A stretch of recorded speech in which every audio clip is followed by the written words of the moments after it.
오늘도 함께 예배는 여러분에게 하늘의 은혜와 평강이 함께 하시기를 주의 이름으로 축복합니다.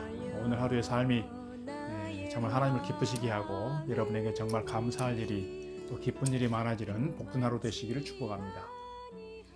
우리 교회는 다음 주일 27일부터 주일 예배를 예배당에서 드리게 되었습니다. 물론 비대면 예배가 원칙이고 또 주일 1부, 2부 예배가 생중계로 이렇게 유튜브나 홈페이지에 올라가게 됩니다. 또 교회학교 예배 시간에 교회 나와서 예배를 드리게 되니까 우리 학부모 되신 여러분들께서도 아이들이 안전하게 예배할 수 있도록 협력해 주시기를 부탁을 드리겠습니다. 아직은 예배 인원에 제한이 있어서 본당에서는 50명, 나머지 공간에서는 20명씩 이렇게 예배할 수 있게 되었습니다. 그래서 교회 예배가 가능한 모든 공간에 모이게 되면 우리가 130명까지 교회에 모여서 예배할 수 있는 상황이 되는 겁니다. 아직 새벽 기도회나 수요 예배는 시작하지 못하고 있지만 주일 예배만이라도 교회에 나와서 함께 예배할 수 있기를 부탁드리겠습니다.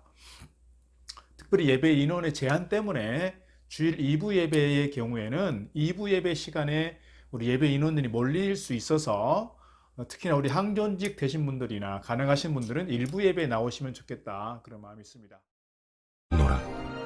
그때 여호와의 말씀이 예레미야에게 임하여 이르시되 만군의 여호와 이스라엘의 하나님께서 이와 같이 말씀하시니라. 너는 가서 유다 사람들과 예루살렘 주민에게 이르기를 너희가 내 말을 들으며 교훈을 받지 아니하겠느냐.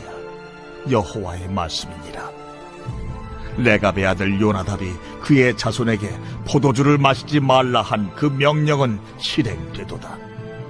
그들은 그 선조의 명령을 순종하여 오늘까지 마시지 아니하거늘 내가 너희에게 말하고 끊임없이 말하여도 너희는 내게 순종하지 아니하도다.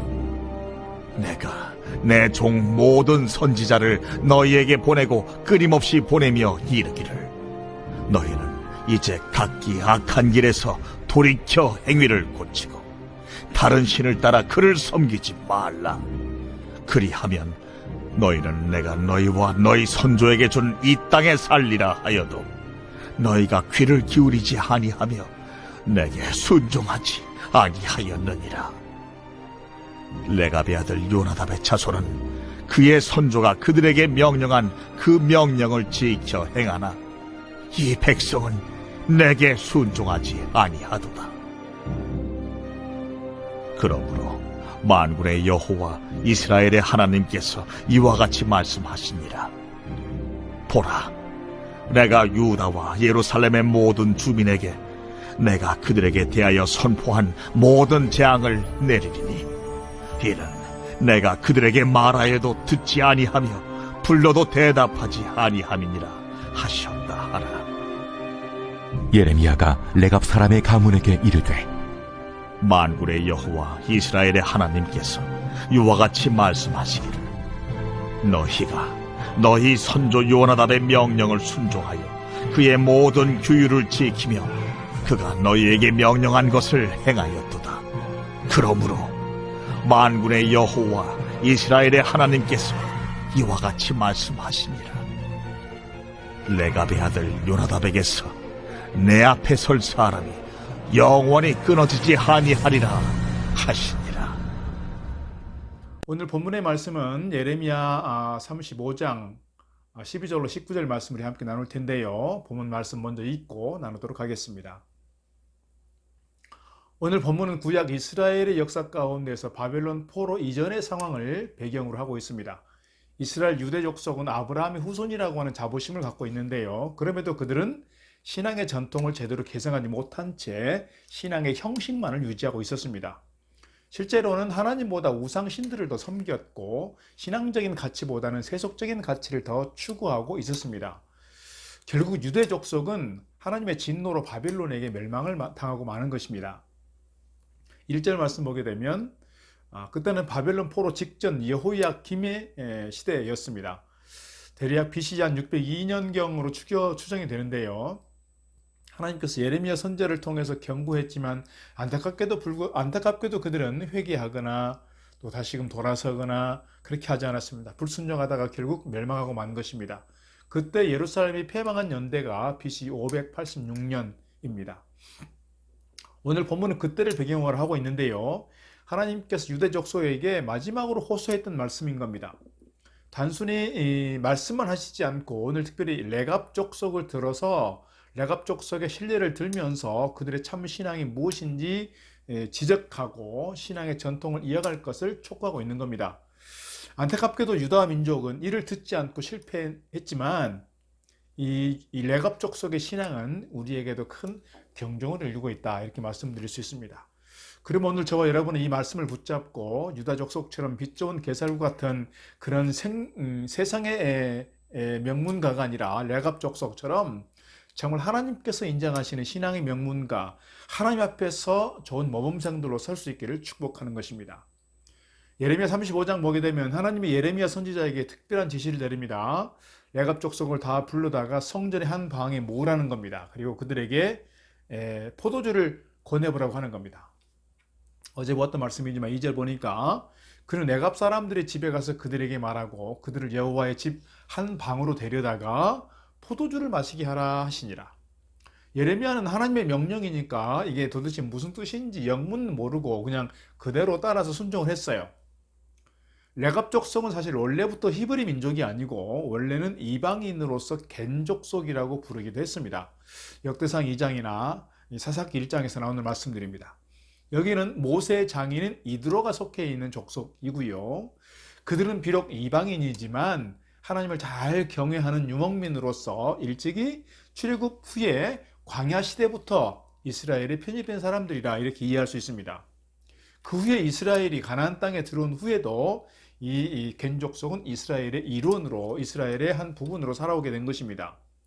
그런데 놀랍게도 아브라함의 후손들이라면서 자랑하던 이 유대 족속들, 정통 히브리인들보다도 오늘 레갑 족속들이 오히려 신앙이 더 좋았다는 거예요. 예레미야가 이들에게 포도주를 마시라고 권했을 때 레갑 족속의 반응이 어떠했습니까? 그들에 대해서 이런 지하에 그 제안을 거절하는 것입니다. 8절 10절 보니까 이렇게 되어 있습니다. 우리가 레갑의 아들 우리 선조 요나답이 우리에게 명령한 모든 말을 순종하여 우리와 우리 아내와 자녀가 평생 동안 포도주를 마시지 아니하며 살 집도 짓지 아니하며 포도원이나 밭이나 종자도 가지지 아니하고 장막에 살면서 우리 선조 요나답이 우리에게 명령한 대로 다 지켜 행하였노라. 이렇게 답하고 있습니다.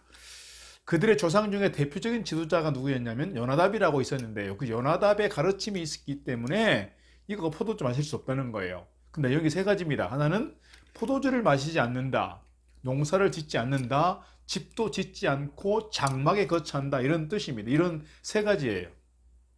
조상들로부터 내려오는 이 신앙의 전통을 그들은 고스란히 계승해 가고 있는 것입니다. 연대를 따져보면 이미 250여 년의 시간이 지났어요. 그렇게 오랜 세월 조상들로부터 내려온, 조상이 가르쳐준 신앙의 교훈을 그들은 그대로 지켜가고 있는 것입니다.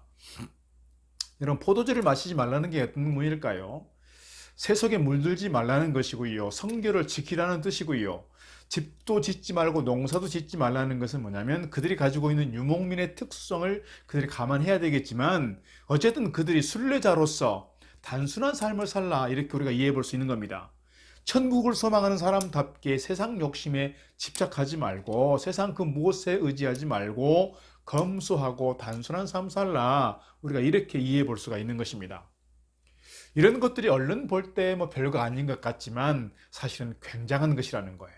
앞서 말씀드린 것처럼 하나님의 선민으로서 자부하던 이 이스라엘 유대 족속들조차도 타락했던 그 시대 순수한 신앙을 지키고 있었던 건 쉽지 않았겠지만 그들은 그 신앙을 잘 지켜가고 있는 겁니다.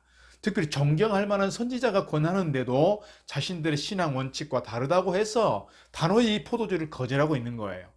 그만큼 그들의 신앙은 철저했습니다. 하나님께서 그들을 칭찬하시고 실물 교육 삼아서 지금 타락한 이스라엘 백성들, 유대민들에게 그들을 경종을 지금 불러일으키고 있는 것입니다. 안타깝게도 그 당시에 이스라엘 유대민족의 신앙 상태는 어떠했는가? 16절 17절 보니까 이렇게 기록하고 있습니다. 레갑의 아들 요나답의 자손은 그의 선조가 그들에게 명령한 그 명령을 지켜 행하나 이 백성은 내게 순종하지 아니하도다. 그러므로 만군의 여호와 이스라엘의 하나님께서 이와 같이 말씀하시니라. 보라, 내가 유다와 예루살렘의 모든 주민에게 내가 그들에게 대하여 선포한 모든 재앙을 내리리라. 레갑 족속은 그렇게도 신앙생활을 잘 하는데 오늘 유대인들은, 이스라엘 백성들은 하나님 말씀에 그렇게 철저하게 불순종했다는 겁니다. 그러므로 하나님께서 그들에게 재앙을 내리시겠다고 경고하고 있는 것입니다. 그럼에도 불구하고 끝내 그들은 회개하지 않습니다. 불순종합니다. 그래서 결국은 바벨론에 의해서 망하게 되는 것입니다. 반면에 레갑 족속은 그 와중에서도 하나님께로부터 특별한 은총을 입게 되는데요. 이것이 하나님 앞에 모범생으로서의 받는 영광이요 축복이다, 이렇게 말씀드릴 수가 있습니다. 18절 이렇게 기록합니다. 예레미야가 레갑 사람의 가문에게 이르되 만군의 여호와 이스라엘 하나님께서 이와 같이 말씀하시기를 너희가 너희 선주 요나답의 명령을 순종하여 그의 모든 규율을 지키며 그가 너희에게 명령한 것을 행하였도다. 그러므로 만군의 여호와 이스라엘의 하나님께서 이와 같이 말씀하시니라.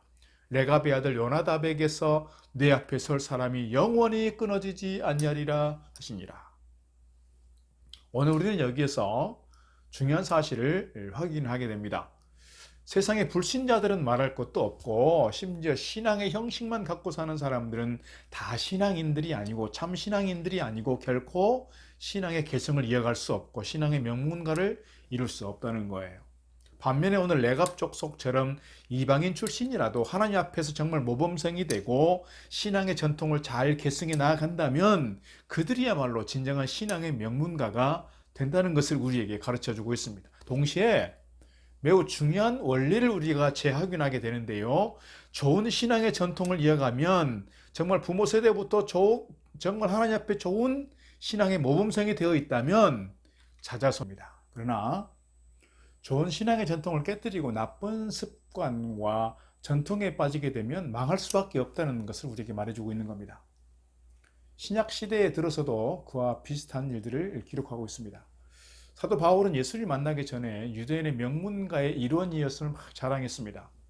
그런데 예수님 만난 이후에 그의 생각이 싹 바뀐 겁니다. 그런 건 아무것도 아니다.